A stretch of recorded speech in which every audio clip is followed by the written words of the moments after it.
Welcome again to my one take. I'm Alex Miceli on a little vacation. It's a stressful time, right? I mean, the Houston Open, the Italian Open. I mean, it's a stressful time. I need to take a little time off.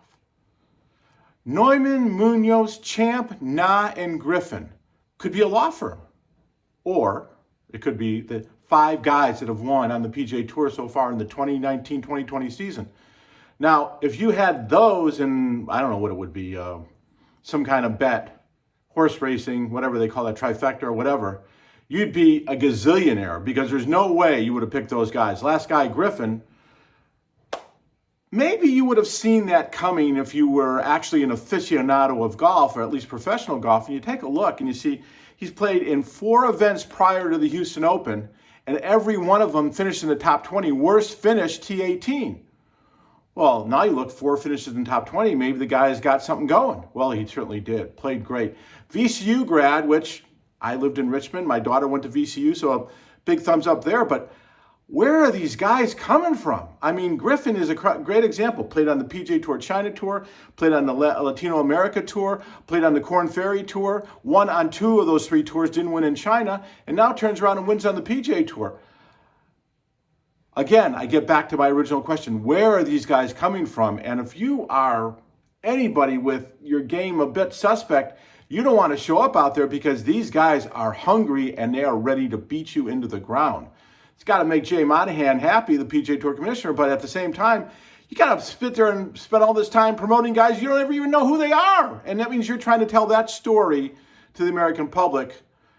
Very difficult situation, but yet still in all, it's great to see all these young guys coming from nowhere. Brand Wiesberger, familiar name, almost made a Ryder Cup team, didn't, Austrian. 3 wins on the European Tour this year, 3, made in Denmark, the Aberdeen Investments Scottish Open, and now the Italian Open. 1-shot win over Matthew Fitzpatrick. Now, what's kind of interesting about that is 2 of those wins, Scotland and Italy, are the Rolex Series events. That means they're $8 million purses. That means Brent Wiesberger is like in a different tax bracket now because of these wins. What's interesting, I was taking a look back. Okay, so I look at Brent Wiesberger. I know him. I've covered him. Good player. Didn't do anything in 2018. Then comes 2019. Now, he moves to 22nd in the world. In the middle of this year, May of this year, after the British Masters, he was 378. That means from May until now, 5 months, he's moved all the way from 378 to 22. Now, if you're Padraig Harrington and you say you're not looking at Ryder Cup stuff, you have to be looking at Brent Wiesberger. Because almost nothing that happens after this should change your mind unless he fell off a cliff. And that doesn't seem to be the case. 3 wins in 19. Under most scenarios, that would put you right on top, which he is, right on top of the European Tour points list. But still, things happen and everything else. But if you're Padraig Harrington, you now are penciling in Brent Wiesberger versus before you were thinking about him, now you're penciling. Jerry Kelly, 3 wins on the Champions Tour. I'm going to tell you a quick story about Kelly. Outside of the fact he's a crazy guy, he's a fun guy, he's an unbelievably great guy. If you ever play in a Champions Tour, Pro-Am, you want to play with Jerry Kelly. Former hockey player, turned to a golfer, and I think he's won $25 million plus playing professional golf. Not a bad gig when you live in Madison, Wisconsin. That being said, Jerry Kelly coming near the end of his, what would be the PGA Tour career about 3 or 4 years ago. And he thought he missed the cut. He was right on the line in LA.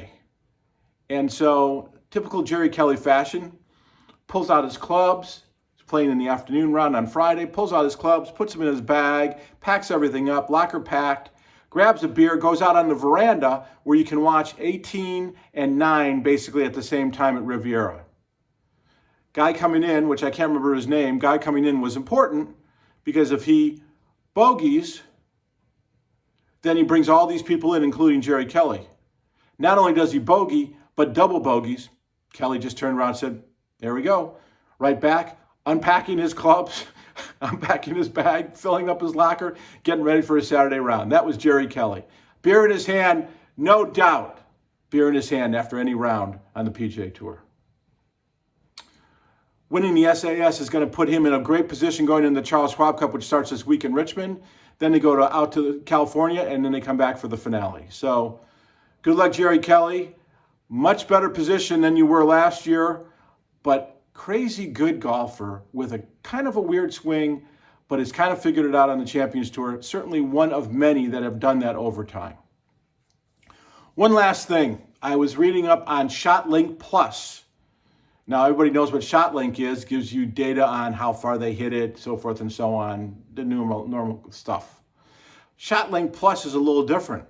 They are determining the difficulty factor of a putt. So now when you get strokes gained putting, where you have a number and you're saying, and it's basically a number between, let's say 5 feet and 10 feet, this person makes X, and they give you a number on the television screen that says, okay, this is 43%. That's how many of these people make, meaning players, on the PGA Tour this year from this distance.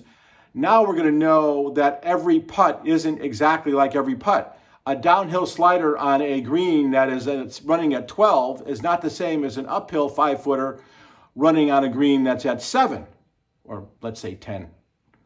And that's the difference between, how could you say that 5-footer is the same as this 5-footer? You can't. And that's what this is going to figure out. So once this gets perfected, which according to everything I'm hearing is going to be sometime in 2020, you're going to get even more information about how good that putt really was, or how good, in fact, they're talking about approach shots as well.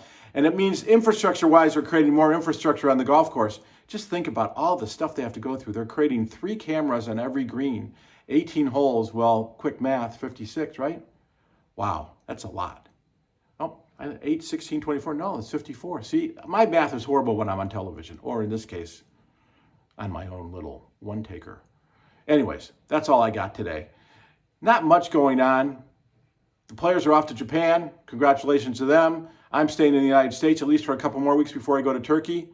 But you got Japan. No, I take that back. You got Korea. You got Japan. Somewhere in there, you got that Tiger skins game thing with Rory and Jason Day and whoever else. Oh, Hideki Matsuyama.